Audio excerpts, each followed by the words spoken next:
You must have some balls. I saw many men like you during the war, Mr. Digby. Greedy little cockroaches who feed on despair. I could kill you for saying that. But, nah. You've been a soldier, I can respect that. So, tell me about your gang, then. What? Have you got a death wish? You really want me to answer that? Well, yes. You seem so proud of your status. Why not tell me who you're working for? Oi! I'm the boss, all right? The Wet Boot Boys work for me. All of them. Situation round here is better than other districts because of us. Because of me. What can you tell me about this part of town? Things ain't that bad, thanks to us. We give people what they need, and we control this borough. Well, you're not doing a very good job. People are still dying here like everywhere else. Yeah, well, we can't be everywhere all the time. And Edwina says if we can find more guns, we could be more efficient. More efficient? Really? You should probably tell Edwina that guns are useless against diseases and infections. Incredible. You know what? You're lucky she can't hear you right now. She's more smart than patient. My sweet queen of the docks.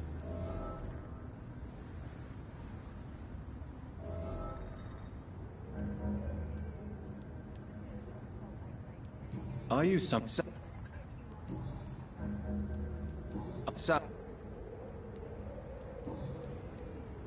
What? Well, you're not... Yeah, well... More of...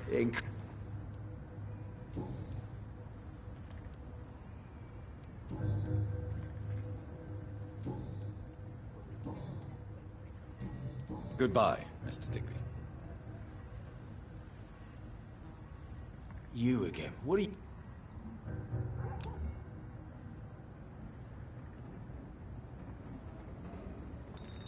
Do you need medical... I feel fine. Goodbye, Mr. Digby. Things straight, these parts will be running completely amok. Good evening, miss. I am Dr. Reed. May I ask you a few questions? Who are you? What do you want? As I just told you, I'm a doctor. From the Pembroke Hospital, actually. The Pembroke Hospital, you say? I ain't paying any bill left by Clay. I'm not here to collect payment, Miss... Miss Edwina Cox. So what do you want then? Fancy buying something from me, maybe?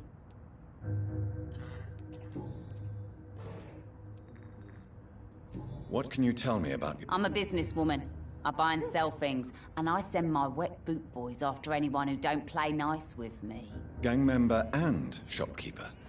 Can't be easy running double shifts. If you're interested, I may find use of a doctor who can freely walk across the city, you know.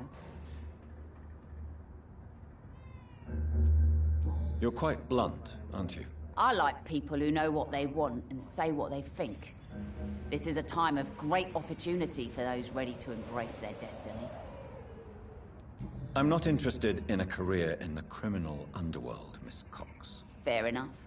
Stay away from us then, if you don't want to get hurt or worse. Since my return from the war, I don't feel that concerned by threats, knives, or even bullets, if you must know.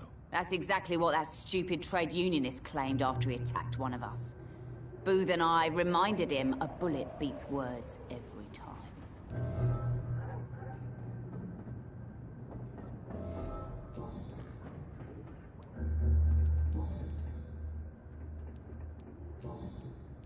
What can you tell? You can't trust anyone around here.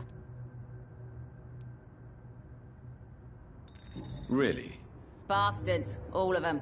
This region only responds to violence and threats. You sound like you're thinking of somebody in particular. Take the gravediggers of Southwark. They must pay me every week, but it looks like they forgot who gave them permission to steal from the dead. Looting corpses in a mass grave. That is a new low. Whatever. Hey, since you're a doctor and all, maybe you can access that forbidden area and remind those bastards what they owe.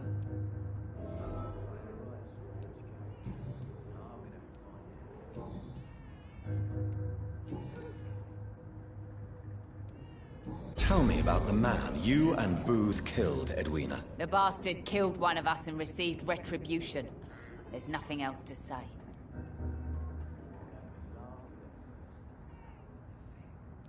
What happened exactly? I don't know, and I don't care. One of ours was killed by that communist bastard, but he didn't brag for long. So you have no idea what really happened, but you executed him anyway. No one messes with the Wet Boot Boys, Doctor. This is our territory, and this is our law. And your conscience is clear. Violence is an efficient tool, Dr. Reed, when used properly. So you decide who lives and who dies, just like that. Yes, Doctor. Just like that. I'm not saying it's fair. I'm saying it's my way of dealing with troublemakers. Booth Digby looks at you with love-struck eyes. Tell me, Edwina, is the feeling mutual? You have no idea how refreshing it can be for a woman to receive all the pleasure she needs. For once. I'll take your word for it. What is it, Doctor? A woman's not supposed to talk about these things.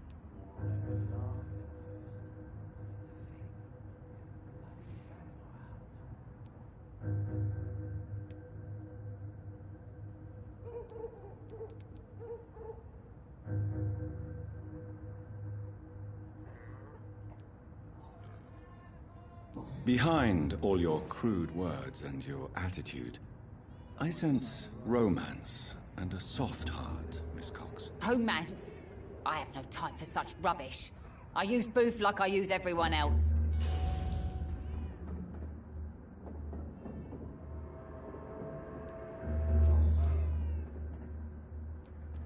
Can I see what you... As long as you have money.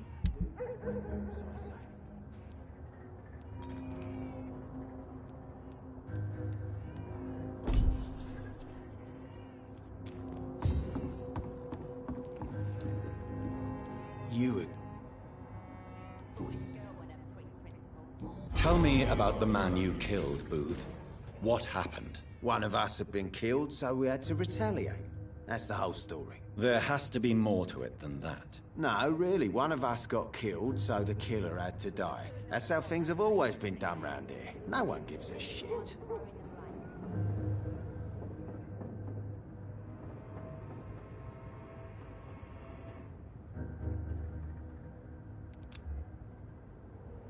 I think you're wrong.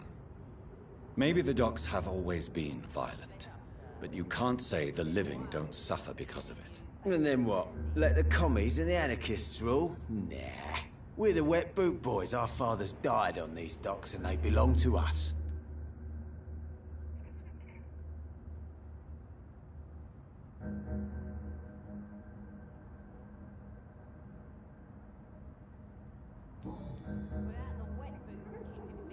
Goodbye, Mr. Digby.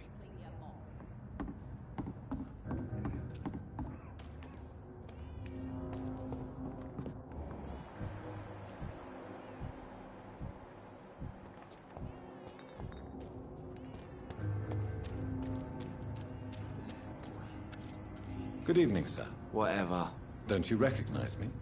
We met a few nights ago. Don't take it personally. I spent a lot of energy forgetting what I did the night before. Yes, you had definitely drunk too much then as well. I'm Dr. Jonathan Reed. I'm Dyson Delaney. I'll try to remember you. This time.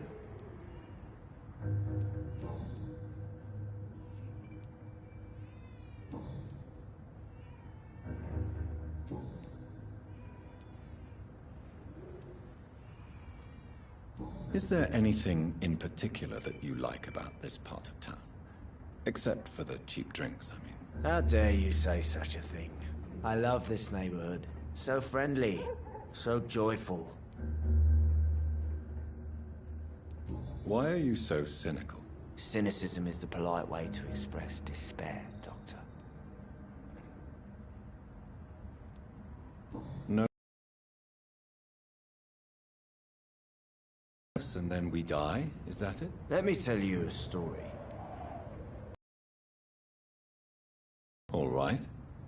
Go on. A few years ago, when I believed a resolute man could change things around here for good, a tragedy occurred nearby. What kind of tragedy? It was a bomb that exploded and killed many people. Metal and blood everywhere. Shouts, fire, broken window of the shoe shop. The torn streetlight. You lost people you loved that day, didn't you? I've lost everything. But you know what the worst part is? I don't even remember where it happened. I've drunk so much to forget it. And now I can't remember where it was. I can't pay my homage to the dead.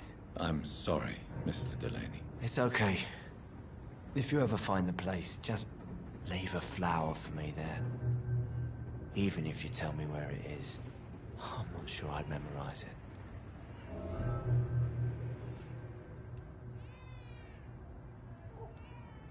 Is there anything in particular that you like about this part of town? Except for the cheap drinks, I mean. How dare you say so? No reason at all to... Let me tell you. Another time, perhaps. What do you do? I drink. I drink in the morning and at noon. I drink at night. And then I drink some more. Why do you drink so much? Maybe it's because I prefer dying slowly. Death can be so abrupt. Personally, I like to see mine coming at my own pace. You sound very sad, sir. That's because I am Doc.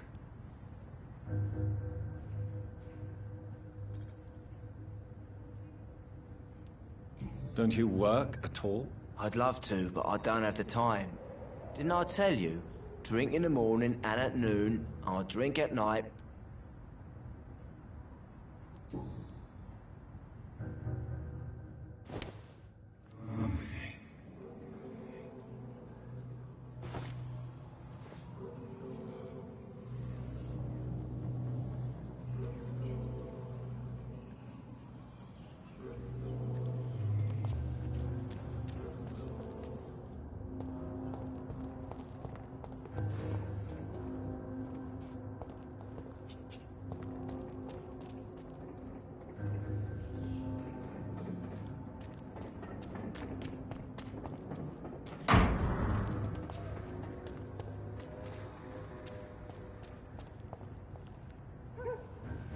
Good evening, Mr. Delaney. What?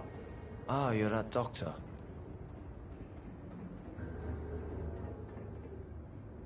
Inebriation aside, do you need medical help? Yes. I feel sicker than usual these days. Take this, then. And perhaps you could try to slow down the alcohol intake, too. Hey, Doc, you don't really want me to stop the only remedy I can afford.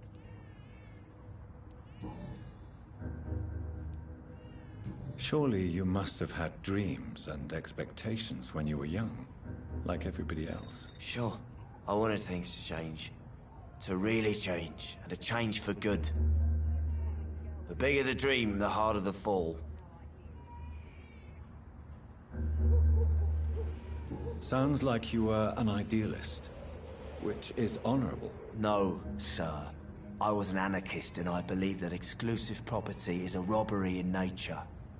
I wanted a new world to rise from the ashes, Dr. Reed. Do you really think the world is that bad? No, I believe we all can choose to make it better. But most of us are too weak, too corrupt and too guilty.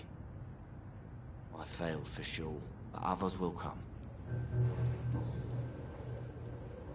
I want to know more about your past as an anarchist, Dyson. I'm still an anarchist, Doctor, make no mistake. I just reject violence as a tool to change the world, unlike my comrades.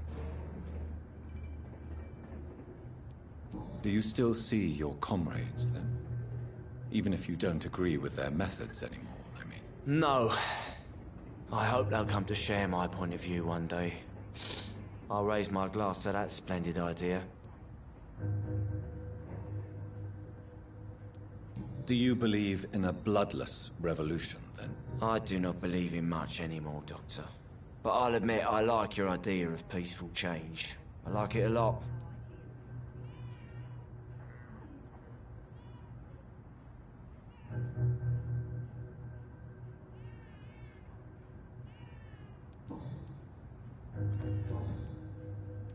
Goodbye, Mr. Delaney.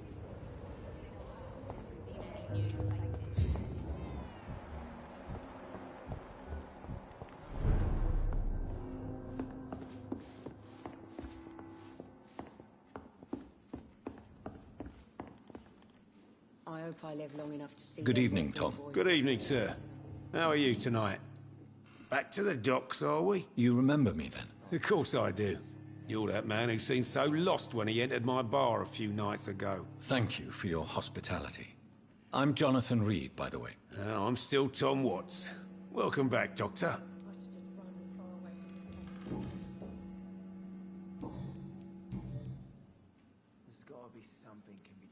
What can you tell... That's not that bad. Who? What can you... That's not that bad. Who? Sean Hampton, our own private holy figure. Few are full. How is it you can keep this place... Well, since everybody needs a drink, my pub is considered neutral ground by most groups.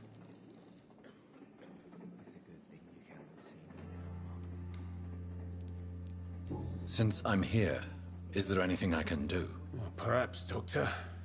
Peace partly depends on my stock of gin.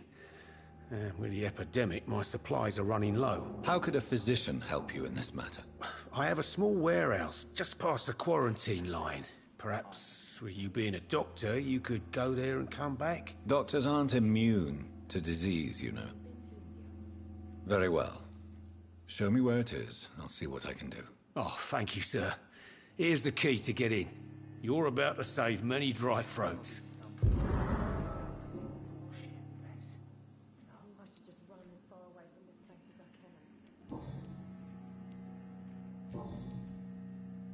Goodbye, Mr. Watts. Times like these, a good drink's just as likely to cause a problem as the soul one. Evening, miss. Well, I never. That's a first. Customers who make that much mess rarely come back. Never mind in fancy togs. I'm much more myself than when we first met. By the way, I'm Jonathan, Dr. Jonathan Reed. Welcome back to the Turquoise Turtle then, Doctor. I'm Sabrina Cavendish. How can I help you? Excuse my curiosity. Something bothering you? What, my name? Or my complexion? Believe me, I never judge someone on their place of birth or the color of their skin. If that's true, you'd be one of the few not to make fun of me. Just you, Tom, Dyson, Miss Fishburne, and of course Mr. Hampton. I'm sorry if I worried you. I was just curious to find out if you know this part of town well. Nosy. My dad was a sailor from Bombay, and my mum was a maid born up in Glasgow. They got married in London. And here I am.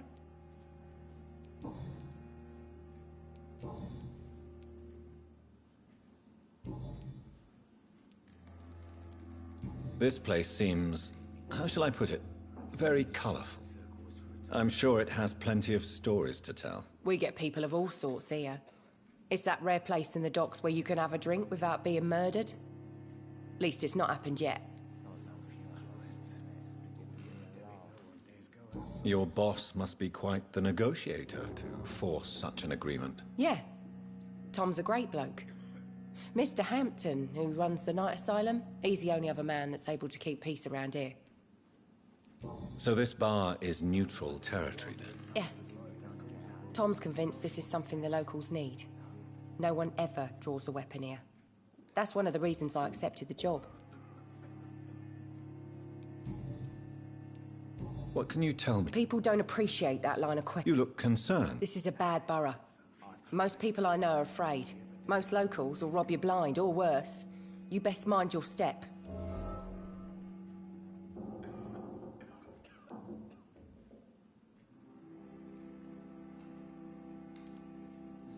So you and your friends all feel in danger? No exceptions? Tom's the only exception I've come across until now.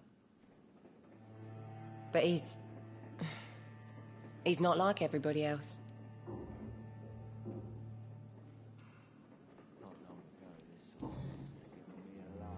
Do you require medical assistance? I'm fine, sir.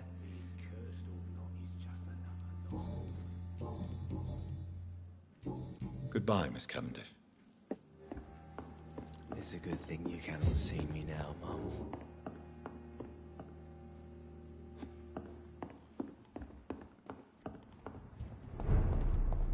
You know, it would be nice to see each other outside the pub sometime. This situation won't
Best stay back, sir. Are you dead? Over there! There's one of them vermin!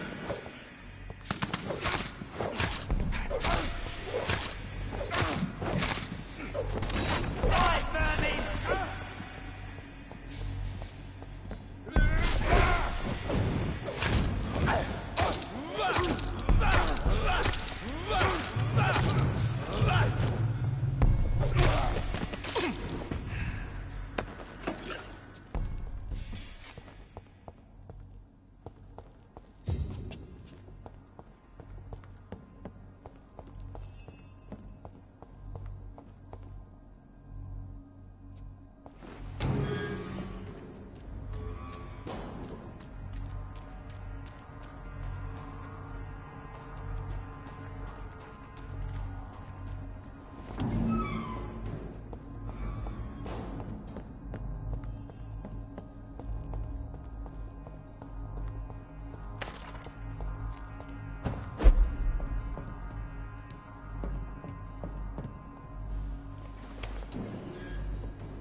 Tom has so much alcohol, he could keep this district afloat for quite some time.